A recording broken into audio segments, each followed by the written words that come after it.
लावण्यानाम्याः शिवसन्तोषनामधेयस्य लक्ष्मीनाम्याः ध्रुवनामनाम्याः प्रहलादनामधेयस्य अनिलबाबुनामधेयस्य सह कुटुम्बस्य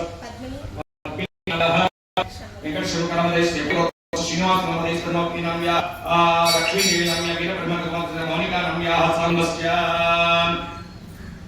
मुदनोड गोत्रस्य चंद्रशेखर रेड्डी नाम्याः रेड्डीराणी नाम्या साईशेखर रेड्डी कुटुम्बस्य मुदनोड गोत्रस्य पावनी नाम्या कुटुम्बस्य बाबाल गोत्रस्य वक्षरामोहन मुनिरामचंद्र बाबाल गोत्रस्य बल पुरुषार्थ सिद्ध्यर्थम इष्ट काम्यार्थ मनोवांछ अभिष्ट फलसिद्ध्यर्थम मम कुटुम्बस्य धनकनक वस्तुवाहन व्यापार समस्त कार्य मनोवांछ अभिष्ट सिद्ध्यर्थम मम यजमानस्य व्यापारे स्थिरमहालक्ष्मी परिपूर्णता अनुग्रह सिद्ध्यर्थम मम कुटुम्बानां जातकरीत्या समस्त आदित्यादि नवग्रह संपूर्णता दोष परिहारार्थम आदित्यादि नवग्रह देवता परिपूर्णता अनुग्रह सिद्धि द्वारा समस्त दोष परिहारार्थम शत्रु दोष निवारणार्थम शत्रुपीड़ परिहारार्थम समस्त मम शरीरे रोगपीड़ा संपूर्णता परिहारार्थम धन्वंतरी नारायण सुदर्शन स्वामिनः संपूर्णता अनुग्रह सिद्ध्यर्थम मम समस्त कार्यार्थम निर्विघ्न समस्त विजय फल प्राप्ति सिद्ध्यर्थम समस्त नरदुष्टि नरघोष संपूर्णता परिहारार्थम महासुदर्शन स्वामिनः संपूर्णता सिद्धि द्वारा महासुदर्शन मूलमंत्र जप परिपूर्णार्थम समस्त शत्रुदोष शत्रुनाशन संपूर्णता सिद्ध्यर्थम समस्त कार्यार्थम मम गृहे समस्त कार्यार्थम कुलदेवता गृहदेवता इष्टदेवता संपूर्णता सिद्ध्यर्थम मम कुटुम्बस्य इह जन्मनि पूर्वजन्मनि जन्म जन्मांतरेषु बाल्य यौवन कौमार सुषुप्त वार्धक्येषु स्वप्न अलहरणि मनो वाक्याय कर्मणः ज्ञानतः अज्ञानतः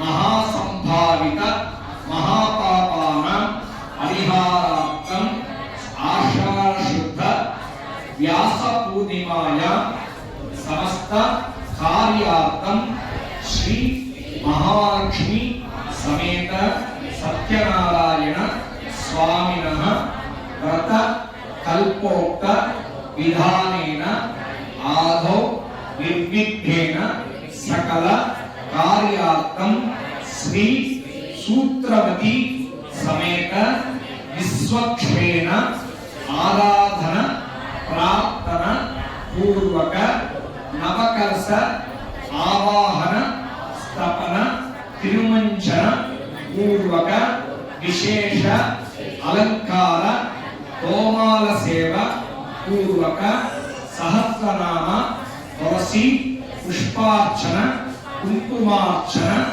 धूप दीप निवेदन पूर्वक व्रतकथा नक्षत्र कुंभहारति महन्निवेदन वेद आशीर्वचन पूर्वक परिपूर्णार्थम समस्त कार्यार्थम मनोवांछ अभिष्ट सिद्ध्यर्थम मम समस्त कार्यार्थम आतंक प्रतिबंधक दोष परिहारार्थम श्री विश्वक्षेत्र ప్రార్థన పూర్వక నమస్కార సమర్పయామి. ఇంతవరకు ప్రతి నెల పూర్ణిమ రోజు చేసేటువంటి సామూహిక వ్రతంలో ఈ కార్యక్రమం పూర్తయినటువంటి స్వామివారి యొక్క తీర్థ ప్రసాదాన్ని కూడా స్వీకరించవలసిందిగా ప్రార్థిస్తూ, ఈరోజు వ్యాస పౌర్ణమి అంటే గురు పౌర్ణమి. ఈరోజు గురువుని ప్రార్థన చేసుకోవడం వలన బుద్ధి జ్ఞానాన్ని కలిగించేవాడు గురువు కాబట్టి ఆ గురువుని ప్రార్థన చేసుకోవడం వలన సమస్తమైనటువంటి మంగళాలన్నీ కూడా కలగజేస్తాయి. వ్యాసం వశిష్ఠ నప్తారం శక్తై భోక్రమకం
స్వామివారికి నవకలశ సంస్కారం అంటే నవకలశ తొమ్మిది కలశాలతో స్వామివారు విశేషమైనటువంటి సుగంధమైనటువంటి క్షీర పాలు పెరుగు తేనె కొబ్బరి కలశంతో విశేషమైనటువంటి పసుపు చందనలతో కుంకుమ కస్తూరి గోవర్ధనం సమర్థమైనటువంటి విశేషమైనటువంటి అక్షర పూర్వక స్వామివారికి లక్ష్మీ సంవత్సరాల స్వామివారికి తిరుమల పూర్తి చేసుకుని స్వామివారి యొక్క విశేషమైనటువంటి తిరుమల క్షేత్రాన్ని అందరూ స్వీకరించి తదనంతరం సామూహిక విష్ణు సహస్రనామ పారాయణం ప్రారంభం చేసుకుని పారాయణ పూర్తి స్వామివారికి ఏకాంతంగా స్వామివారికి తిరుమల పూర్తి విశేషమైనటువంటి ఆరాధన ప్రారంభించబోతున్నాం.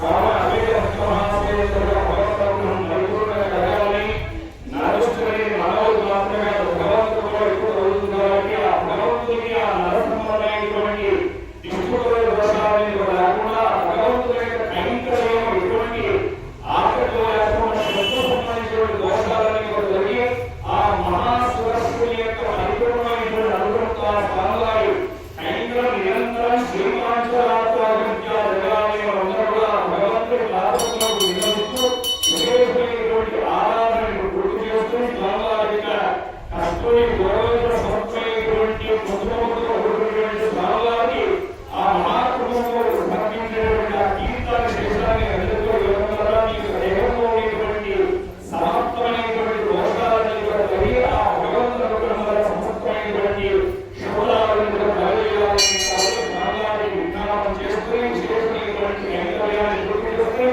స్వామివారికి ఏకాంతమైనటువంటి తిరుమలను ప్రారంభించబోతున్నాం. యువకుని అందరూ కూడా ఆ కార్యక్రమ దేవస్థానాలు ఉత్సవిస్తారు. విశ్వసహస్రనామ ముద్రణ శ్రద్ధగా నిదానంగా పలుకుతూ స్వామివారి యొక్క సహస్రనామ పారాయణంలో అందరూ పాల్గొని ఆ జ్ఞాపకంలో ఆ భగవంతునికి మనం సమర్పించేటువంటి సామూహిక విశ్వసహస్రనామ పారాయణం కూడా మనకు సమర్థమైనటువంటి కీర్తి సంపదలు గౌరవాత్మకం కూడా కలిగిస్తాయి.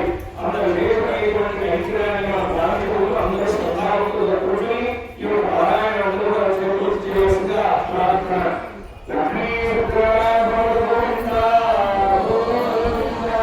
స్థిరంగా భగవంతుని మీద అర్పిస్తే ఆ చేసేటువంటి పూజకు ఫలం చేకూరుతాయి. అటువంటిది మనం ఏ దేవత అయినా దేవతను చేసినా ఆ యొక్క దేవత యొక్క నామస్మరణ చేసుకుంటూ ఒకవేళ ఆ యొక్క పూజా విధానం పూజాలను చెప్పుకుంటూ ఆ యొక్క దేవత సంబంధించినటువంటి అష్టాక్షరి మంత్రం ఓం నమో నారాయణాయ అనేటువంటి అష్టాక్షర మంత్రము ఎప్పుడైతే మనం సమిష్టిగా అందరూ కలిసి ఆ మంత్రాన్ని చెప్పుకుంటూ స్వామివారికి ఆ పుష్పములను తులసి దానము చేయడం వలన చెడు చేయకుండా మనకు అనుకూలంగా ఆ యొక్క గ్రహస్థితుల యొక్క వీక్షణ కలగడానికి మనం దేవాలయాల్లో అర్చనాలను కూడా చేస్తూ ఉన్నాం. ఇటువంటిది అర్చన చేసేటప్పుడు ఆ యొక్క నామాన్ని ఓం నమో నారాయణాయ ఓం నమో భగవతే వాసుదేవాయ అని ఆ మంత్రాన్ని చెప్పుకుంటూ రావటం వలన విశేషమైనటువంటి ఫలాన్ని కలగజేస్తాయి. కావున అందరూ శ్రద్ధగా మీ మనసులో స్వామివారిని చేసుకోండి. మీరు ఏదైనా ఒక జపం చేస్తే ఏ పని చేస్తారో ఆ జపానికి రెండింతల ఫలాన్ని ఇచ్చేదే ఆ నారాయణ అష్టాక్షర మంత్రం. అందరూ చెప్పుకోండి. ఓం విశ్వస్మే నమః ఓం విష్ణవే నమః ఓం ప్రహస్కార ఓం గోతభవ్య నమః గోతప్రియ నమః ఓం భావాయ నమః ఓం గోతాత్మనే నమః ఓం పరమాత్మనే నమః ఓం ముక్తానాం పరమాగతయే నమః ఓం అవ్యయాయ నమః ఓం పురుషాయ నమః ఓం సాక్షిణే నమః ఓం క్షేత్రజ్ఞాయ నమః ఓం అక్షరాయ నమః ఓం యోగాయ నమః ఓం యోగ విధానేత్రే నమః ఓం ఉదార పురుషేశ్వరాయ నమః ఓం నారసింహౌషే నమః ఓం శ్రీమతే నమః ఓం కేశవాయ నమః ఓం వందనాయ నమః ఓం మాత్రే నమః ఓం విదాత్రే నమః ఓం ధాతరుత్తమయ నమః ఓం అప్రమేయాయ నమః ఓం ఋషికేశాయ త్రిగోతాయ నమః ఓం త్రిగోత్తామినే నమః ఓం పవిత్రాయ నమః ఓం పరస్మై మంగళాయ నమః శ్రీయై నమః అని అమ్మవారి యొక్క మూలమంత్రం చెప్పుకోండి. ఓం ప్రకృతే నమః ఓం వికృతే నమః ఓం నిత్యాయ నమః ఓం సర్వభూతహితప్రదాయ నమః ఓం శ్రద్ధాయే నమః ఓం విభుత్యే నమః ఓం సురభ్యే నమః ఓం పరమాత్మికాయే నమః ఓం వాచే నమః ఓం ఆలయాయ నమః ఓం పత్నే నమః ఓం శుచే నమః ఓం స్వాహాయే నమః ఓం సదాయే నమః ఓం సుదాయే నమః ఓం ధన్యాయే నమః ఓం హిరణ్యే నమః ఓం లక్ష్మీ నమః ఓం నిత్యపుష్టాయ నమః ఓం వివాహత్యే నమః ఓం ఆదిత్యే నమః ఓం దీప్తే నమః ఓం దీప్త శ్రీకాంతాయే నమః ఓం సదారణ్యే నమః ఓం కమలాయ నమః ఓం కాంతాయే నమః ఓం కామాక్షే నమః ఓం క్రోధసంభవాయ నమః ఓం లోకాయే నమః ఓం అమూర్తాయే నమః ఓం దీప్తాయే నమః ఓం లోకశోక వినాశిన్యే నమః ఓం ధర్మనిలయాయ నమః ఓం కరుణాయ నమః ఓం లోకమాత్రే నమః ఓం భవాయ నమః ఓం పద్మంకే నమః ఓం పద్మనాభప్రియాయ నమః ఓం రమాయ నమః ఓం పద్మమాలాధరాయ నమః ఓం దేవ్యే నమః ఓం భక్తిన్యే నమః ఓం భక్తగంధిన్యే నమః ఓం ముఖ్యగంధాయ నమః సింగే నమః ఓం దేవ్యే నమః సర్వోపద్రీవారణ్యే నమః ఓం నవదుర్గాయ నమః ఓం మహాకాయే నమః ఓం బ్రహ్మ విష్ణు శివాత్మికాయ నమః ఓం త్రికాల జ్ఞాన సంపన్నాయ నమామి భువనేశ్వర్యే నమః శ్రీం శ్రీయే నమః భృంగుమ్యే నమః నిన్నిలాయ నమః ఓం గోదాదేవీ నమః సమస్త పరివార సమేత శ్రీ మహాలక్ష్మీదేవీ నమః స్తోత్ర కుంకుమార్చన సమర్పయామి ధ్రువమాగ్రాపయామి రాజ్యం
జీవితాన్ని స్వీకరించడం వలన విశేషమైనటువంటి ఫలాలను కూడా కలగజేస్తాయి. ఈ కలియుగంలో మానవులందరికీ కూడా సమర్థమైనటువంటి దారిద్ర్యములు, సమర్థమైనటువంటి దుఃఖాలు, సమర్థమైనటువంటి అమృత దోషాలు, సమర్థమైనటువంటి శత్రు దోషాలు, సమర్థమైనటువంటి ఆర్థికపరమైనటువంటి సమర్థ దోషాలన్నీ కూడా తొలగాలంటే అందుకు ఒకే మార్గం, అది సత్యనారాయణ స్వామి వ్రతం. ఈ భగవానుడు విశేషమైనటువంటి సత్యనారాయణ స్వామి యొక్క వ్రత విధానాన్ని తెలుగుతూ ఈ కలియుగంలో మానవులందరికీ కూడా సమర్థమైనటువంటి మంగళాలను కూడా కలగజేసేటువంటి వ్రతము. పూర్వము యజ్ఞయాగాలు చేస్తే ఎటువంటి ఫలాలు కలుగుతాయో అటువంటి ఒక సత్యనారాయణ స్వామి యొక్క వ్రతం వలన కలుగుతుందని ఆ వ్యాస మహర్షి నైమిషారణ్య పూర్వని తెలుపుతూ పూర్వముఖమైన నారద మహర్షి సకల లోకాలని కూడా తిరుగుతూ మార్గమధ్యమన భూలోకాలకు వస్తున్నాడు. ఆ భూలోకంలో నారదమహర్షి లాగా అక్కడ నివసిస్తున్నటువంటి మానవులందరూ కూడా దైవ అనుగ్రహం లేకపోవడం వలన నానా రకమైనటువంటి ప్రారంభ కర్మలతో అనుభవిస్తూ ఉన్నారు. ఆ మానవుల యొక్క కష్టాన్ని తన కళ్ళారా చూసినటువంటి నారదమహర్షి ఈ మానవులందరికీ ఈ యొక్క దుఃఖాలన్నీ కూడా ఏ విధంగా కలుగుతాయి అని తన మనసులో ఆలోచించుకున్నవాడు.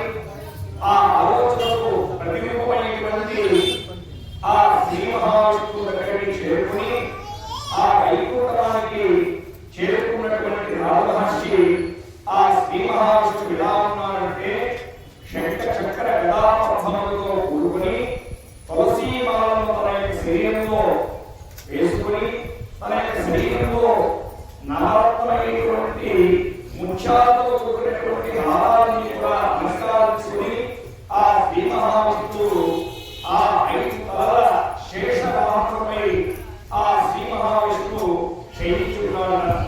మనం శ్రీరంగ క్షేత్రంలో వెళ్తే ఆ రంగనాథ స్వామి ఏ కంచుతో పంచుకొని ఆ శేషవాహనుడు ఉన్నాడో శ్రీ మహావిష్ణువు ఆ శేషకల్పంలో శయనించి ఉన్నాడు. అంటే వైకుంఠము, భూలోకము, జలలోకము ఒక లోకానికి ఒక పేరు.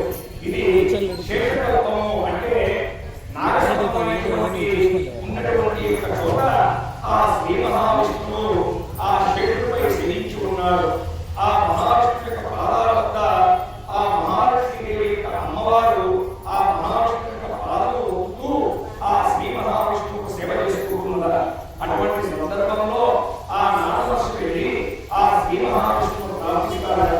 ఓ స్వామి, భూలోకంలో నివసిస్తున్నటువంటి మానవులందరికీ నీ యొక్క అనుగ్రహం వలన సమస్తమైనటువంటి శుభాలను కూడా కలగజేయాలంటే వారు ఏమి చేస్తే వారికి ఫలం కలుగుతుంది అని ఆ నారదమహర్షి శ్రీ మహావిష్ణువును అడుగుతూ ప్రార్థిస్తాడు. ఆ మాటలు విన్నటువంటి ఆ శ్రీ మహావిష్ణువు ఆ నారదమహర్షితో ఈ విధంగా చెప్తాడు. ఓ నారదమహర్షి, భూలోకంలో నివసిస్తున్నటువంటి మానవులందరూ కూడా ఎప్పుడైతే సత్యనారాయణ స్వామి యొక్క వ్రతాన్ని ఆచరిస్తారో అప్పుడే వారి యొక్క దుఃఖాలన్నీ కూడా కలుగుతాయి, వారు అనుకున్నటువంటి మనోషులన్నీ కూడా నెరవేరుతాయి అని తెలుపుతుండగా ఆ నారదమహర్షి శ్రీ మహావిష్ణువుతో అడుగుతాడు. ఆ మహావిష్ణువుతో ఈ విధంగా అడుగుతాడు. ఓ స్వామి, ఆ సత్యనారాయణ స్వామి యొక్క వ్రతం ఏ విధంగా ఆచరించాలి, ఆ వ్రతం యొక్క విధి విధానమే, ఆ వ్రతాన్ని యొక్క ఫలాన్ని మాకు తెలపండి అని నారదమహర్షి శ్రీ మహావిష్ణువును ప్రార్థించగా ఆ శ్రీ మహావిష్ణువు విధంగా చెప్తాడు. ఓ నారదమహర్షి, భూలోకంలో నివసిస్తున్నటువంటి రాముడికి చాలా ప్రకటించబడినావు. అందుకు ఒక వ్రతం కలదు.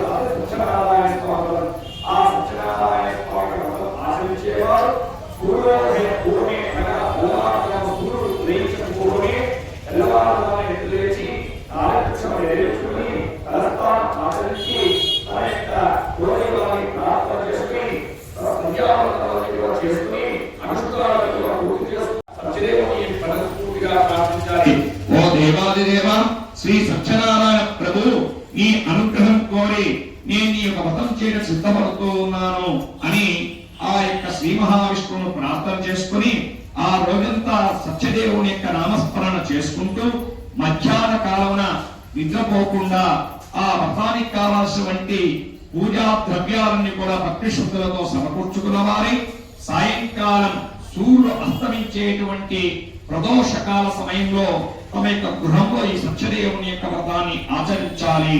ఈ సత్యనారాయణ స్వామి వ్రతం ఆచరించేవారు దేవాలయంలో సూర్యుడు ఉదయించిన తర్వాత తమ యొక్క గృహంలో ఆచరించేవాడు సూర్యుడు అస్తమించేటువంటి సమయంలో ఈ వ్రతం చేయడం విశేషమైనటువంటి ఫలాన్ని కలగజేస్తాయి. ఈ సత్యనారాయణ స్వామి వ్రతం ఆచరించేవారు తమ యొక్క గృహంలో ఈశాన్య భాగమున గోమయంతో అలికి శుచైనటువంటి ముగ్గులు వేసి దాని మీద ఒక ఆసనాన్ని ఏర్పరిచి ఆ ఆసనం మీద పండుల మనగా బియ్యాన్ని పోసి ఆ బియ్యం మీద కలసాన్ని ఉంచి ఆ కలసంలో గంగాజలము తులసి దళాన్ని కూడా వేసిన పిమ్మట ఆ సత్యనారాయణ స్వామిని మనస్ఫూర్తిగా సంకల్పం చేసుకుని అచ్యుతాయ నమః, అనంతాయ నమః, గోవిందాయ నమః, విష్ణవే నమః అని 24 కేశవనామములన్నీ కూడా చెప్పుకొని ఈ సంవత్సరం తిథి వార నక్షత్రాలన్నీ కూడా చెప్పుకున్న తర్వాత మీ మనసులో ఉండేటువంటి కోరికను ఆ స్వామివారికి సంకల్ప రూపంగా విన్నవించుకున్న వారి ఆ సత్యనారాయణ స్వామి యొక్క వ్రతంలో భాగంగా సమస్త విఘ్నాలన్నీ కూడా తొలగాలని ముందుగా విశ్వక్షేణ మహాగణపతిని ప్రార్థన చేసుకుని మహాగణపతి షోడశమైనటువంటి ఉపచారం కూడా సమర్పించి తమ జాతకరీత్యా జరిగేటువంటి గ్రహదోషాలన్నీ కూడా తొలగాలని ఆదిత్యాది నవగ్రహ ఇంద్రాది అష్టదిక్పాలకులను ఆ యొక్క ధాన్యాలను ఆవాహన చేసుకుని ఆ సత్యనారాయణ స్వామి యొక్క విగ్రహానికి ఆవు పాలు, పెరుగు, తేనె, నెయ్యి, చక్కెర, పండరసములతో పంచసూక్త పారాయణ సహితంగా ఓం నమో నారాయణాయ వైకుంఠ భవనలోకం ప్రవిశ్యతి అని ఆ నారాయణ మంత్రాన్ని చెప్తూ ఆ సత్యనారాయణ స్వామికి ఆ పంచామృతములతో స్వామివారికి అభిషేకించడం వలన ఆ యొక్క చేసేటువంటి వారికి ఆయుష్ పెరుగుతుంది.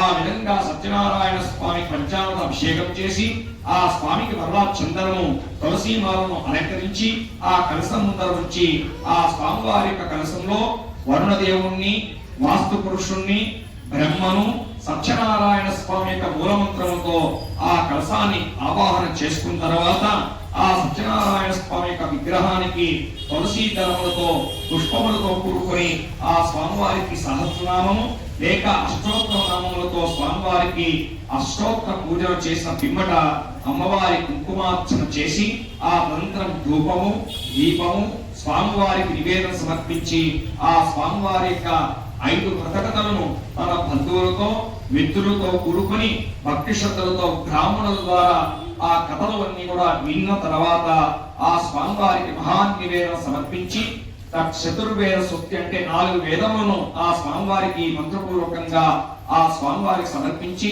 తన యొక్క బంధువులతో మిత్రులతో కూడుకొని స్వామివారి యొక్క ప్రసాదాన్ని తీసుకుని బ్రాహ్మణోత్తముల యొక్క వేద ఆశీర్వచనం తీసుకుని ఆ వచ్చినటువంటి బ్రాహ్మణులకు ఫలదక్ష తాంబూలములు భక్ష్యములన్నీ కూడా సమర్పించడం వలన ఒక యజ్ఞయాగం చేసిన ఫలితం కలుగుతుంది. స్కాంద పురాణంలో ప్రథమోధ్యాయంలో ఆ సూత మహర్షి సత్యనారాయణ స్వామి మొదటి కథ ఈ విధంగా వివరించిన వాడేను. రమారమణ గోవింద గోవింద.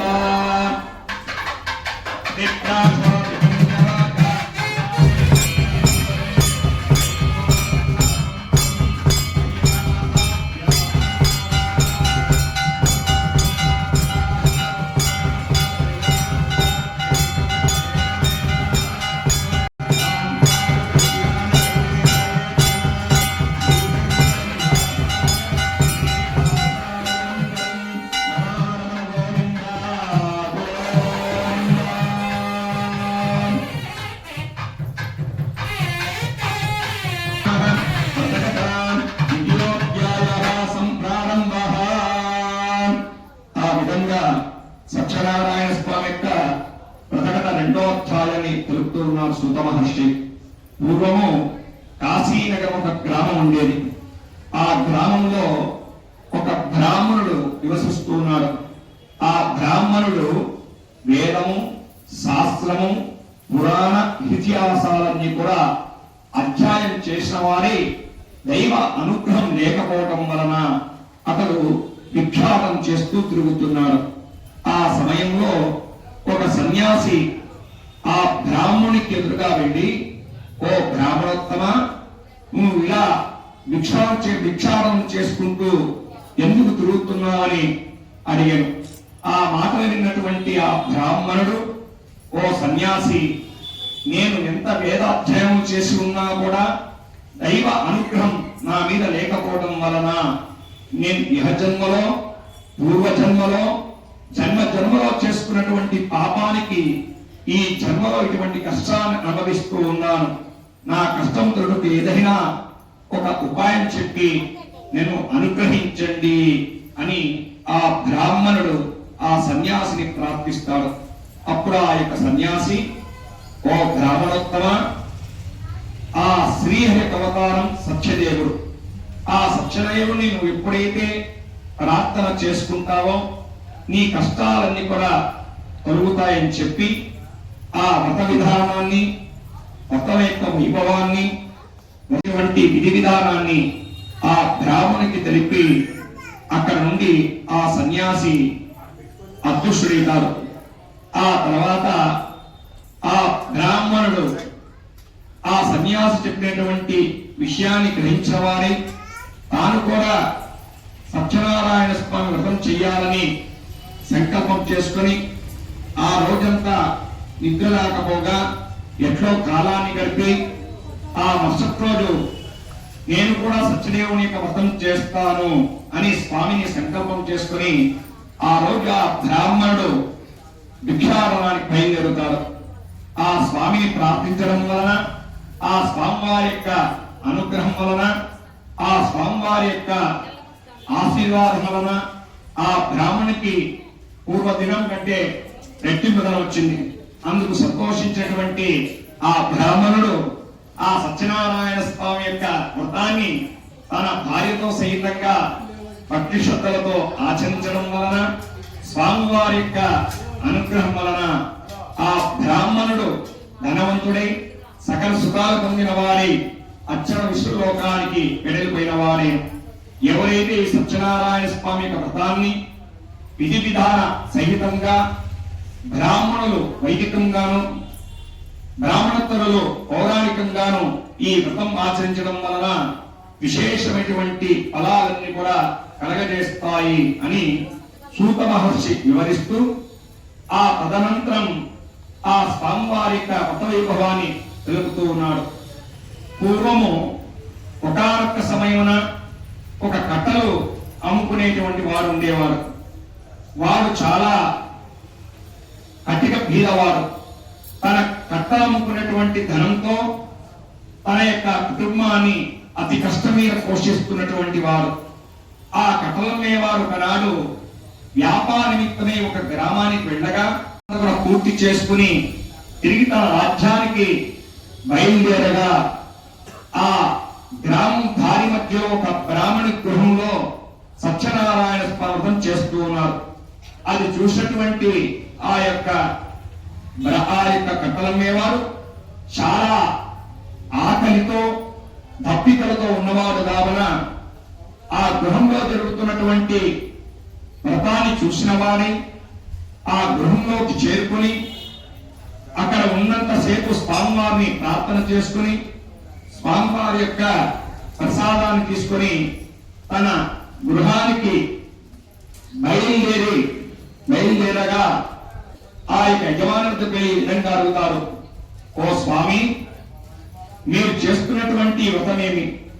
ఈ వ్రతాన్ని నాకు ఆచరించేందుకు నాకు అర్హత ఉందా అని ఆ కట్టలునేవారు ఆ యొక్క యజమానిని అడగగా అప్పుడు ఆ యొక్క యజమాని, ఇది సత్యదేవుని యొక్క వ్రతం, ఈ వ్రతాన్ని ఆచరించటకు కులమతాల అతీతంగాను మరియు ఈ యొక్క వ్రతాన్ని తిథి వార నక్షత్రంతో సంబంధం లేకుండా ఏ శుభ సమయమైనా చేయవచ్చు తెలిపాను. అది విన్నటువంటి ఆ కట్టలమ్మేవారు చాలా సంతోషించి ఆ తదనంతరం ఆ స్వామివారికి నమస్కారం చేసుకుని తన ఇల్లు చేరుకుని ఆ మసట్లో కట్టలమొక భుజంపై ఉంచుకొని ఈ రోజు ఈ కట్టలమైనటువంటి ధనంతో సత్యనారాయణ స్వామి చేస్తాను అని ఆ స్వామిని ప్రార్థించి ఆ కట్టలమ్మేవారు వ్యాపార నిమిత్తమై వెళ్ళగా ఆ సత్యనారాయణ స్వామి యొక్క అనుగ్రహం వలన ఆ కట్టల వారి దగ్గర ఉండేటువంటి కట్టలన్నీ కూడా పూర్తిగా అమ్ముడుపోయినాయి. చాలా సంతోషించిన వారి ఆ కట్టలం వారు తన భార్యా బిడ్డలతో సైతంగా తన మిత్రులను బ్రాహ్మణోత్తముల యొక్క సమక్షంలో సత్యదేవుని యొక్క వ్రతాన్ని ఆచరించి ఆ స్వామివారి యొక్క ప్రసాదాన్ని స్వీకరించడం వలన అనుగ్రహం వలన సంపూర్ణమైనటువంటి అష్టైశ్వర్యములు పొందిన వారి అచ్చన్న విష్ణులోకానికి వెళ్ళిపోయిన వారేను. అలా సత్యనారాయణ స్వామినః వ్రతగత ద్వితీయోధ్యాయః సమాప్తః. రమణ గోవింద గోవింద. తద్విష్ణా పరమంగళం సదాప్యం గోవిందః. దివీపచక్రరాజం తద్విత్రాచారుధన్యవాదాగ్రవాగం సత్యం సదే.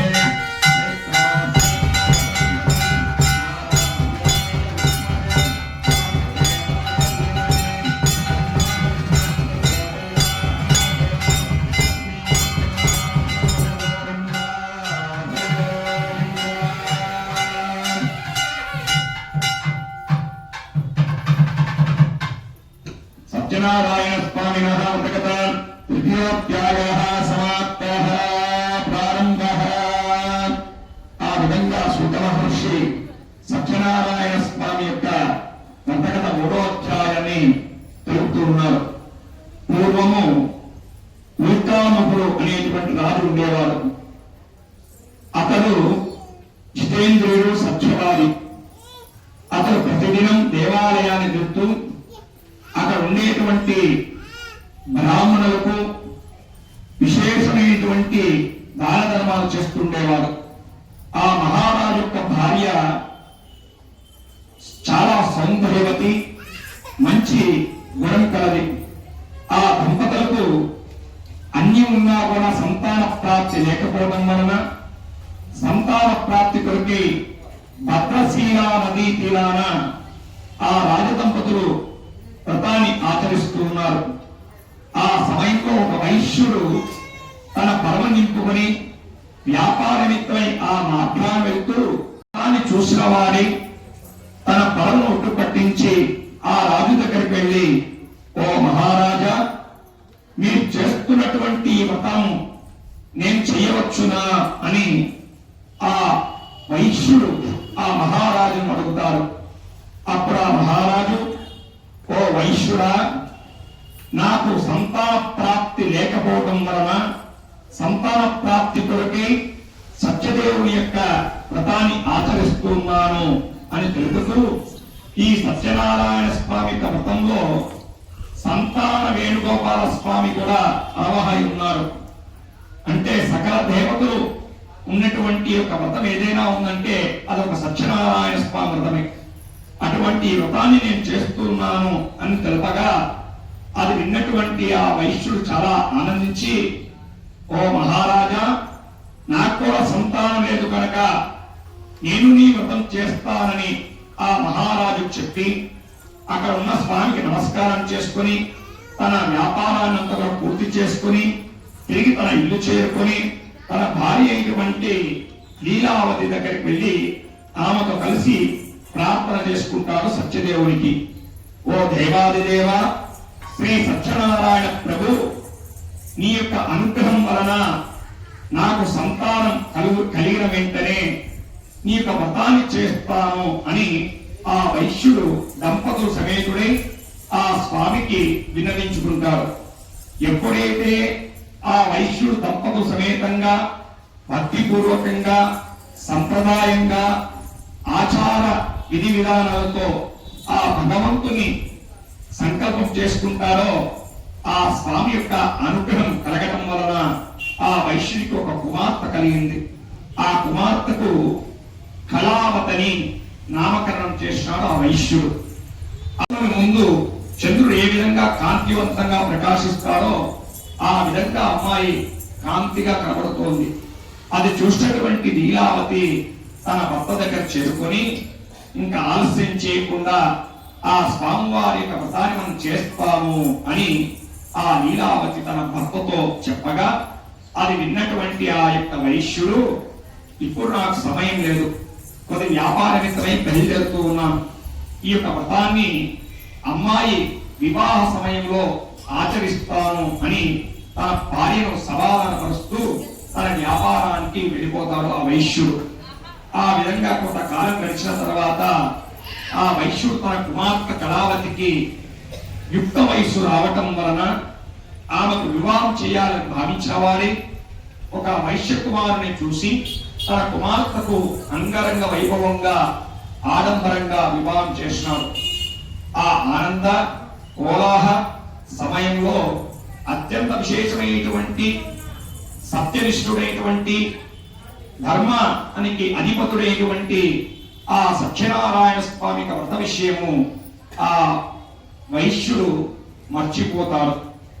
అందువలన ఆ వైశ్యుడు తన ధనంతో అహంకారంతో ఆడంబరములతో ఉండటం వలన అసలైనటువంటి భగవంతుని యొక్క అనుగ్రహం కలగడం కోసం చేసేటువంటి వ్రతాన్ని మర్చిపోవటం వలన ఆయనకి అనేక కష్టాలు ఆ వైశ్యుడికి ప్రారంభమైనాయి. తన అల్లుడితో కలిసి ఆ వైశ్యుడు వ్యాపారం చేయుటకు రత్నసారపురానికి చేరుకుంటాడు. ఆ రత్నసారపురాన్ని చంద్రకేతుడు మహారాజు పరిపాలన చేస్తూ ఉన్నాడు. ఆ వైశ్యుడు సత్యదేవుని యొక్క వ్రతం చేయకపోవడం వలన అతని యొక్క గ్రహచారిక దోషం వలన అనేక కష్టాలు అప్పటి నుండి ప్రారంభమైనాయి. ఇటువంటి ధనాన్ని కొంతమంది దొంగలించుకుని ఆ వైశ్యుల చోటు చేరుకుని ఆ ధనానంతా అక్కడ వదిలేసి మాయమైపోతారు. ఆ రాజభటులు రాజ్యంలో జరిగినటువంటి దొంగతన సమాచారం తెలుసుకున్న వారి ఆ దొంగల్ని పట్టుకోవడానికి నలుమూలలా వెతుకుతూ వెళ్తూ ఉండగా ఆ దారి మధ్యలో ఆ వైశ్యులు చూసిన వారి ఆ వైశ్యుల దగ్గర ఉండేటువంటి ధనాన్ని చూసి ఈ ధనానంతా వైశ్యులే దొంగతనం చేస్తారు అని తన మనసులో అనుకున్న వారి ఆ వైశ్యులు బంధించి రాజు దగ్గర తీసుకుని వచ్చి, ఓ రాజా, వీరికి తగినటువంటి శిక్ష విధించండి అని ఆ వైశ్యులను ఆ రాజభటులు ఆ మహారాజుకు చెప్తారు. అప్పుడు ఆ మహారాజు ఏమి విచారించకుండానే వీరిద్దరిని కూడా ఒక కారాగృహంలో బంధించండి అని భట్లకు ఆజ్ఞాపించలేదు. ఆ విధంగా రాజభటులు ఆ వైశ్యులిద్దరిని కూడా ఒక కారాగృహంలో బంధింపగా ఆ వైశ్యులు ఎంత ప్రార్థన చేసుకున్నా దైవ అనుగ్రహం లేకపోవడం వలన వారి మాట విను ఎవరూ లేకపోయింది. అప్పుడు ఆ వైశ్యుని యొక్క భార్య లీలావతికి కుమార్తె కళావతికి అధికమైనటువంటి కష్టాలు సంభవించి తినడానికి తిండి కూడా లేకుండా ఇంటింటికి తిరుగుతూ భిక్షమెత్తుకొని జీవనాన్ని కొనసాగించే పరిస్థితి కలిగింది. అప్పుడు ఆ యొక్క కళావతి ఒక బ్రాహ్మణ గృహంలో ఆకలిగా ఉండి వెళ్ళగా ఆ బ్రాహ్మణ గృహంలో సత్యదేవుని యొక్క వ్రతం చేస్తూ ఉండగా వ్రతం పూర్తంతరకు అక్కడే ఉండి స్వామివారి యొక్క ప్రసాదాన్ని తీసుకొని రాత్రి ఆ ఇంటికి ఆలస్యంగా చేరుకున్నది. అది చూసినటువంటి ఆ యొక్క తల్లి లీలావతి, ఓ అమ్మాయి, ఇంత రాత్రి అవుతున్నది, నువ్వు ఎక్కడ తిరుగుతున్నావు అని తన కుమార్తెను ప్రశ్నింపగా జరిగిన విషయాన్నంతా తన తల్లికి వివరించగా అప్పుడు ఆ యొక్క లీలావతి గతంలో నేను మీ తండ్రి గారు చేసుకున్నటువంటి సంకల్పాన్ని మర్చిపోవడం వల్లనే ఈ రోజు మనకి ఇటువంటి కష్టాలు సంభవించాయి. ఇంకా ఆలస్యం చేయకుండా ఆ భగవంతుడు సదా ప్రాప్తిస్తానని తన కుమార్తె కళావతితో కలిసి ఆ లీలను ఆచరించి స్వామిని అనేక విధముల ప్రార్థింపగా ఆ సత్యదేవుడి యొక్క అనుగ్రహం వలన ఆ రాత్రి చంద్రకేతు మహారాజుకు సత్యదేవుడు స్వప్నం కనబడి, ఓ మహారాజా, నీటి వరలో బందీ అయినటువంటి వైశ్యులిద్దరిని కూడా ప్రాతకాలమందే విడిచిపెట్టుము అని చెప్పాను. ఆ మరుసటి దినం ప్రాతకాలమైన వెంటనే ఆ మహారాజు సభకు ఇచ్చేసి ప్రజలను, మంత్రులను, పురోహితులను, అక్కడ ఉండేటువంటి అందరినీ కూడా తన దగ్గర పిలిపించుకొని రాత్రి తనకు వచ్చేటువంటి స్వప్నాన్ని వాళ్ళందరికీ వివరించి ఇంకా ఆలస్యం చేయకుండా ఆ వైశ్యుని నా దగ్గర తీసుకురండి పట్లకు ఆజ్ఞాపిస్తారు. అప్పుడు ఆ రాజభటులు ఆ చెరసాల బందైనటువంటి వైశ్యులిద్దరిని కూడా ఆ రాజమందిరానికి తీసుకొని వస్తూనే ఆ వైశ్యుడు రాజుకు నమస్కరించి ఆ రాజు ఇకను ఎంత పెద్ద శిక్ష విధిస్తారో అని భయపడుతూ ఉన్నాడు.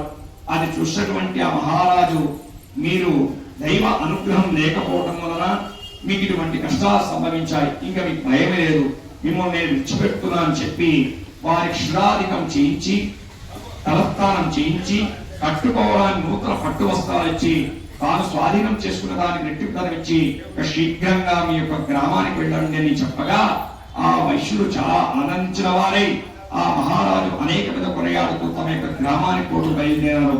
రమణ గోవింద గోవింద సమాప్త.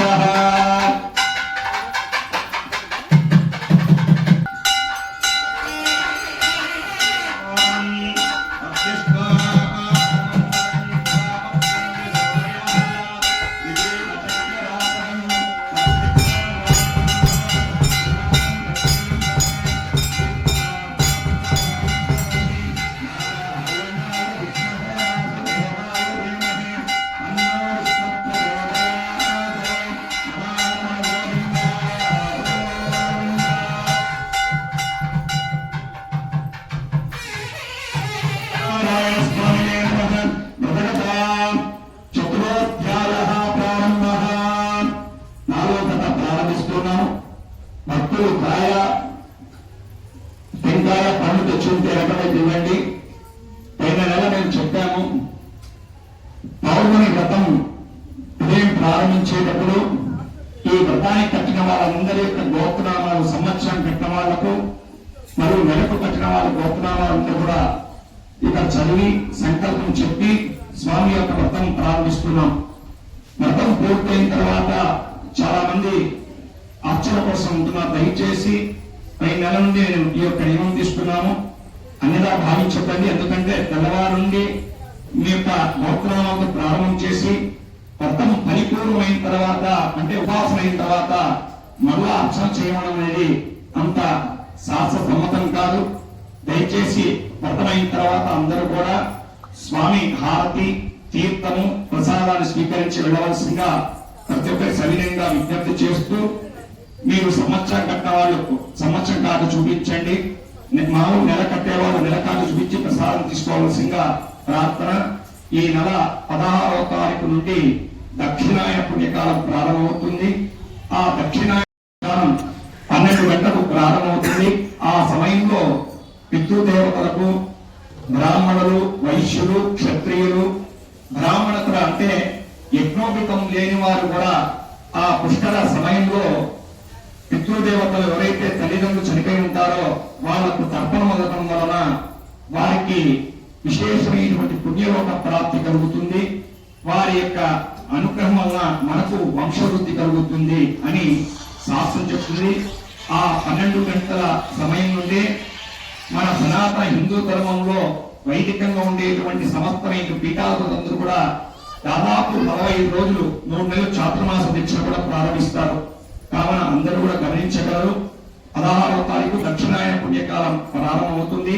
మధ్యాహ్నం 12 గంటలకు కరెక్టుగా ఆ పుణ్యకాల సమయంలో ఆ యొక్క తర్పణాలు వదలటం వలన విశేష పుణ్యం కలుగుతుంది. ఒకవేళ తర్పణాలు వదలలేనటువంటి పక్షంలో ఏదైనా ఒక క్షేత్రం అంటే పుష్పగిరి కానివ్వండి, నది ప్రవాహక ప్రాంతంలో వెళ్లి స్నానం చేసి ఆ యొక్క పితృదేవతను స్మరించడం వలన చాలా విశేషమైనటువంటి పుణ్యలోక ప్రాప్తి ఆ పితృదేవత కలుగుతుంది. ఎవరు మహాలయ పక్షాల్లో చేసేటువంటి ఒక దానము, తర్పణము ఒక మకర ఈ యొక్క సంక్రమణ సమయంలో దక్షిణాయన పుణ్యకాలంలో చేస్తే విశేషమైన పుణ్యం కలుగుతుంది. కావున అందరూ కూడా మాకు ఈ పద్ధతి లేదే, మాకు ఈ ఆచారం లేదే అనేది ఎవరికి లేదు. శాస్త్రం అంతా చెప్పింది. కానీ మన కాలానుగుణంగా మనం దాన్ని మనం విభజించుకొని మనం అనుకూలంగా మనం మార్చుకోవడం జరిగింది. కాబట్టి ప్రతి ఒక్కరు పితృదేవత తల్లిదండ్రులు ఎవరైతే చనిపోయి ఉంటారో వారి వలన వారికి పితృదోషాలన్నీ కూడా లేకుండా వాళ్ళ పిల్లలకు కొన్ని మనం చూస్తుంటాం, వివాహం ఆటంకాలు, వెళ్ళిన తర్వాత బిడ్డలు లేకపోవడము, ఇవన్నీ కూడా పితృదేవతల యొక్క శాపమే. వాళ్ళకు మనం చెరిగా సక్రమంగా చేస్తే ఖచ్చితంగా వాళ్ళ యొక్క అనుగ్రహం కలుగుతుంది, వారి యొక్క శాపం కలగదు. అందుకే మనకు వివాహం అన్ని పిల్లలు కొంతమందికి కాకుండా ఆలస్యం కావడము, వివాహమైన సంతానం లేకపోవడం, అకాలంగా చనిపోవడం అంటే ప్రమాదంలో చనిపోవడం, ఇవన్నీ కూడా పితృదోషంతో కూడుకుంది. కాబట్టి అందరూ కూడా పితృదేవతలు ఖచ్చితంగా చనిపోయినటువంటి పెద్దలకు ఆ యొక్క అమావాస్య రోజు ఈ యొక్క దక్షిణాయన పుణ్యకాల ప్రారంభ సమయంలో ఆ తర్పణాలు కానీ బ్రాహ్మణులకు ఇచ్చేటప్పుడు బియ్యము, అరటికాయ, బెల్లము, దక్షిణ తాంబూలంతో ఇస్తే విశేష ఫలం కలుగుతుంది. కాబట్టి ఇవన్నీ కూడా ఆచరించడం వలన మనకు ఆ యొక్క భగవత్ అనుగ్రహం కలుగుతుందని తెలుపుతూ స్వామివారి యొక్క 4వ కథను ప్రారంభిస్తూ ఉన్నాం. సత్యదేవ సత్యనారాయణ స్వామి చతురోధ్యాయ ప్రారంభ. తమ పడవలో తమ యొక్క గ్రామానికి పెడుతూ ఆ దారి మధ్యలో వచ్చేటువంటి పుణ్యక్షేత్రాన్ని దర్శించుకుని బ్రాహ్మణోత్పలందరికీ కూడా దాన ధర్మాలు చేసుకుంటూ ఆ తదనంతరం వారు విశ్రాంతి పట్టి వారి యొక్క పడవను ఒట్టి పట్టించినారు. ఆ సమయంలో ఒక సన్యాసి ఆ వైశ్యుల దగ్గరికి వెళ్ళి, ఓ వైశ్యులారా, మిమ్మల్ని చూస్తే చాలా ధనవంతులాగున్నారు, మీ దగ్గర ఉండేటువంటి ఆ సంచులు ఏమని అడుగుతాడు. ఆ మాటలు విన్నటువంటి ఆ యొక్క వైశ్యులు ధనంతో అహంకారంతో ఉండటం వలన, ఓ సన్యాసి, మా సంచులో ఏముందో నీకెందుకయ్యా, మా సంచులో ఆకులు అలమలు తప్ప మరేమి లేవని పర్యాసంగా ఎగతాళి చేస్తూ సమాధానం చెప్తాడు. ఆ మాటలు విన్నటువంటి ఆ యొక్క సన్యాసి, మీరు చెప్పిన విధంగానే జరగాలి మహాప్రభు అని అక్కడ చెప్పుకొని వెళ్ళిపోతారు. ఆ విశ్రాంతి చేసుకున్న తర్వాత ఆ వైశ్యులు యథావిధిగా తమ యొక్క పడవనెక్కగా తమ యొక్క పడవలో ధనంతో ఉండేటువంటి సంచులకు బదులు వారు చెప్పిన విధంగా ఆకులు అమలుండ చూసి మూర్చుల్లి కొంతసేపు తెలివి తెచ్చుకొని దారుణంగా ఏడుస్తూ ఉండగా ఆ అల్లుడు తన మామను చూస్తూ, ఇప్పుడు ప్రయోజనం ఏమిటి, ఆ యొక్క సన్యాసితం హేళనగా మాట్లాడడం వలన మనకి ఇటువంటి స్థితి కలిగింది, ఆ సన్యాసిని రక్షించాలని చెప్పగా పరుగున ఆ వైశ్యుడు సన్యాసి వెళ్లి సన్యాసి సాష్టాంగ నమస్కారం చేసుకుని అనేక విధముల ప్రార్థన చేయగా ఆ వైశ్యుని యొక్క ధనం విధాపూర్వకంగా పడవ నుండి కొరగించి అదృశ్యుడైపోతాడు ఆ యొక్క సన్యాసి. అంతా వైశ్యుడు తన పడవనెక్కగా విధాపూర్వకంగా ధనం ఉండటం వల్ల చాలా సంతోషించిన వారి తన యొక్క గ్రామానికి పోటు బయలుదేరి కొంత దూరం ప్రయాణం చేసిన తర్వాత తన యొక్క రాక వర్తమానాన్ని తన భార్యకు కుమార్తె తెలిపరమని దూత పంపించాడు. అంత దూత ఆ వైశ్యుని యొక్క భార్యను చూసి, అమ్మా, అయ్యగారు అల్లుడు గారు వస్తున్నారు, పడవ వచ్చి తన కుమార్తెను వ్రతాన్ని త్వరగా ముగించమని చెప్పి ఆమె సముద్ర తీరం వెళ్ళిపోతుంది. అంతా కళావతి తన భర్త వస్తున్నాడన్న ఒక కబురు వలన ఆ వ్రతాన్ని సరిగా ఆచరించకుండా స్వామివారి యొక్క ప్రసాదాన్ని తీసుకోకుండా తన భర్త చూడడానికి బయలుదేరగా ఆ సముద్రంలో ఉండేటువంటి అల్లుడితో సైతంగా పడవను సజీవంగా సత్యదేవుడు ముంచి వేశాడు. ఎప్పుడైతే ఆ సత్యదేవుని యొక్క ప్రసాదాన్ని ఆ కళావతి స్వీకరించకుండా పోయిందో ఆ సత్యదేవుని యొక్క ఆగ్రహం వలన అంత విషమ పరిస్థితి కలిగింది. అప్పుడు ఆ యొక్క లీలావతి, ఓ అల్లుడా, చూస్తుండగానే పడతో కూడా మునిగిపోయినావు కదా, ఇదంతా సత్యదేవుని యొక్క ఆగ్రహం తప్ప వేరే కాదని చెప్పి అక్కడ ఉన్న వాళ్ళని చేరవించి తన అభిప్రాయం చెప్పగా ఆ యొక్క కళావతి తన భర్తను దహన సంస్కారం చేయటకు సిద్ధపడుతూ ఉండగా అక్కడ ఉండేటువంటి వైశ్యుడు తొందరపడవద్దని చెప్పి అక్కడ ఉన్న స్వామికి మనస్ఫూర్తిగా అందరి చేత ప్రార్థన చేసుకుని ఆ స్వామిని ప్రార్థించడం వలన ఆ సత్యనారాయణ స్వామి యొక్క అనుగ్రహం వలన ఆ యొక్క వైశ్యుని యొక్క యథాపూర్వకంగా అల్లుడు పైకి తేలినాడు. అప్పుడు ఆ యొక్క వైశ్యుడు పైకి తేలుతూనే అది చూసినటువంటి ఆ యొక్క కళావతి తన భర్తతో కలిసి సత్యనారాయణ స్వామి దాని భక్తి శ్రద్ధలతో ఆచరించి స్వామివారి యొక్క ప్రసాదాన్ని తీసుకుని అదే విధంగా స్వామిని క్షమాపణ కోరుతూ ప్రార్థించడం వలన ఆ సత్యదేవుడి యొక్క అనుగ్రహం వలన కళావతి లీలావతి బ్రతుకున్నంత కాలం సకల సుఖాలు పొందిన వారే అచ్చట విశ్వలోకాన్ని వెళ్ళిపోయిన వారేను. సత్యనారాయణ స్వామినః వ్రతకథాం చతురోధ్యాయః సమాప్తః.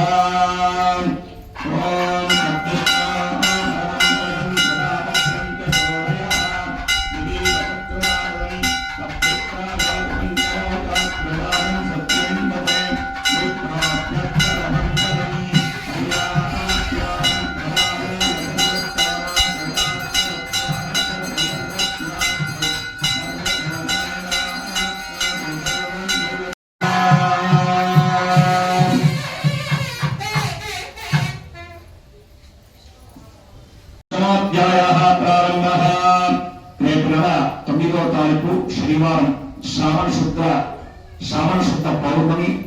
ఆ రోజు ఉపాకర్మ రాఖీ పౌర్ణమి అని పిలువబడుతుంది. ఆ రోజు యథావిధిగా స్వామివారికి సామూహిక సత్యనారాయణ స్వామి వ్రతం జరుగుతుంది. పైన నెల జ్యేష్ఠ శుద్ధ పౌర్ణమి రోజు స్వామివారికి సంకల్పం చేసుకుని 61 సంవత్సరాల దేవాలయాన్ని పూర్తి కావడం వలన ఆ రోజు స్వామివారికి విశేషంగా సువర్ణ కవచం, బంగారు కవచాన్ని లోపల మూలమూర్తికి సమర్పించడం జరిగింది. రేపు శ్రావణ పౌర్ణమి రోజు విశేషంగా ఆ యొక్క కవచాన్ని మళ్ళా ఒకసారి స్వామివారికి సమర్పించడం జరుగుతుంది. అలాగే లోపల ఉండేటువంటి మూలవర్లకు త్వరలో స్వామివారికి ఉత్తంగి కవచం అంటే ముత్యాలతో కూడుకున్నటువంటి కవచాన్ని స్వామి అమ్మవారికి త్వరలోనే సమర్పించబోతున్నాము. ఇలా స్వామివారి యొక్క సేవా కైంకర్యం చేసుకున్నటువంటి అందరికీ ఆ భగవత్ అనుగ్రహం పరిపూర్ణంగా కలగాలని ప్రార్థన చేసుకుని స్వామివారి యొక్క 5వ కథను ఈ విధంగా ప్రారంభిస్తూ ఉన్నాం. ఇంకా ఎవరో ఇచ్చి ఉంటే వెనక ఇవ్వవలసిన ప్రార్థన. ఆ విధంగా సూత మహర్షి సత్యనారాయణ స్వామి కథ పంచమోధ్యాయాన్ని తెలుపుతూ పూర్వము తుంగధ్వజుడు అనేటువంటి రాజు ఉండేవారు. అతను ప్రజలను కన్నెతండ్రి వలె చూస్తూ ధర్మబద్ధంగా రాజపాలన చేస్తున్నాడు మహారాజు. ఆ మహారాజు ఒకనాడు అనేక జంతువులను వేటాడడానికి ఒక అడవికి వెళ్ళగా ఆ అడవిలో అనేక క్రూరములను వేటాడి తిరిగి తన రాజ్యానికి వస్తూ ఉండగా ఆ దారి మధ్యలో కొంతమంది తెల్లవారు కూడుకొని సత్యనారాయణ స్వామి దాన్ని చేస్తూ ఉండగా ఆ మహారాజు అక్కడ ఉన్నటువంటి సత్యదేవునికి నమస్కారం చేయకుండా తన రాజ్యానికి బయలుదేరుతూ ఉండగా ఆ గొల్లవాడు ప్రసాదాన్ని ఆ రాజముందర నుంచి అందరూ సమిష్టిగా స్వీకరించారు. కానీ ఆ మహారాజు ఆ సత్యదేవుని యొక్క ప్రసాదాన్ని తీసుకోకుండా అహంకారంతో వెళ్ళిపోవడం వలన దేవుని యొక్క ఆగ్రహం వలన ఆ రాజు యొక్క నూరుగురు సంతానం మరణించను. ఆ మహారాజు యొక్క సకల సంపదలు హరించిపోయినాయి. ఆ మహారాజు భార్య ఇద్దరు ఉడిపాట కట్టారు. అప్పుడు ఆ మహారాజు తనలో తాను విధంగా సత్యదేవుని యొక్క ప్రసాదాన్ని స్వీకరించకపోవడం వలన నాకు ఇటువంటి స్థితి కలిగిందని తన మనసు అనుకుని సత్యనారాయణ స్వామి వ్రతాన్ని భక్తి శ్రద్ధలతో ఆచరిస్తూ సకా స్వామిని అనేక విధముగా ప్రార్థన చేసుకోవటం వలన ఆ సత్యదేవుని యొక్క అనుగ్రహం వలన ఆ రాజు వలన సంతానవంతుడై ధనవంతుడై సకల సంపదలు పొందిన వాడై అత్యమన విష్ణులోకానికి వెళ్ళిపోయిన వాడే.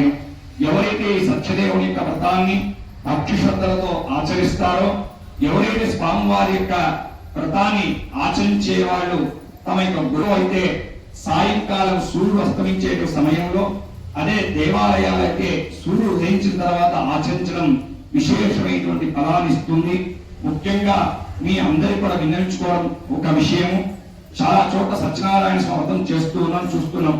కానీ అక్కడ వచ్చేటువంటి బంధువులకు మిత్రులందరికీ కూడా మనం తెచ్చేటువంటి ఆ భోజనం బయట ఎక్కడో తెప్పించి తీసుకొచ్చి పెడుతున్నాం. అది చాలా అపచారం. ఎందుకంటే ఆ బయట తయారు చేసేటువంటి మీరు ఇచ్చే క్యాటరింగ్ అది చెడు దానం చేస్తూ ఉంటారు. అంటే ఎవరైనా చనిపోయిన దానం చేసి ఉంటారు. అలాగే అనేకమైనటువంటి కార్యక్రమాలు వాళ్ళు చేస్తూ ఉంటారు.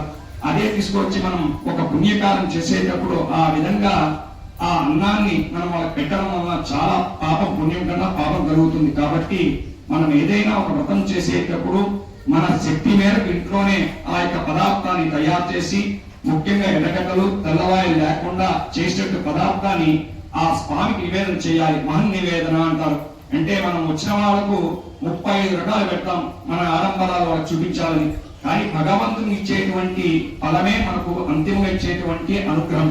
మన పెరుగన్నము, పులిహోర, భక్ష్యము ఇవన్నీ కూడా తయారు చేసి ఆ స్వామికి ముందర వ్రతమైన తర్వాత మహర్నివేదన అంటే సంవత్సరం అంతా మనం ఇంట్లో చేసేటువంటి లోపాలు ఏదైనా ఉంటే అవన్నీ కూడా ఒక వ్రతం వలన మనం సమర్పించడం వలన ఆ లోపాలన్నీ కూడా తొలగుతాయి.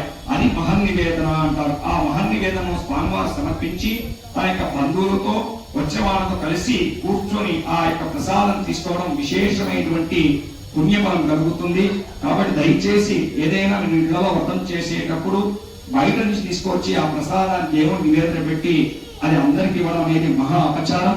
చేసుకున్న దానికి ఒక వ్రతం కూడా ఫలితం ఉందని మరోసారి విన్నవిస్తూ అన్యథా భావించొద్దండి. ఎందుకంటే విషయాన్ని తెలియని పక్షంలో తెలియచెప్పడం మా బాధ్యత.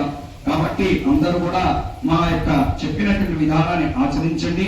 వచ్చేటువంటి దేవాలయాలు చాలా మంది స్త్రీలు దయచేసి జడ విరమూసుకొని రావద్దండి. జడ వేసుకొని రండి, కుంకుమ పెట్టుకోండి, పుష్పాన్ని ఉంచుకోండి. జడ విరమూసుకొని వచ్చేవాళ్ళు దయ్యాలంటారు మామూలుగా. కాబట్టి ఆ జడ విరమూసుకొని కాకుండా సంపూర్ణంగా జడ వేసుకొని ఆ దేవాలయానికి వచ్చి స్వామిని ప్రార్థించడం వలన వారికి వారి భర్తకు వారి పిల్లలకు కుటుంబానికి జరుగుతుంది. అలాగే మగవాళ్ళు వచ్చేవాళ్ళు దయచేసి దేవాలయానికి అవకాశం ఉంటే పంచుతో రండి. లేని పక్షులో మామూలు సంప్రదాయ వస్త్రాలతో రండి. జీన్స్ ప్యాంట్లతో షార్ట్లతో దేవాలయానికి వచ్చి అమంగళం చేయొద్దని మరోసారి విజ్ఞప్తి చేస్తున్నాను. చాలా మంది మిమ్మల్ని అడిగారు, పౌర్ణమి రోజు మేము కింద కూర్చోలేము, మా కుర్చీలు ఏర్పాటు చేయండి. సమర్థ భక్తరాం సమర్థ నంద సిద్ధి ద్వారా శ్రీ లక్ష్మీ సత్యనారాయణ పవిత్ర అనుగ్రహ ప్రసాద సిద్ధి వస్తు.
व्यास पूर्णिमायां हरितिर्नाथं ऋग्वेदोदा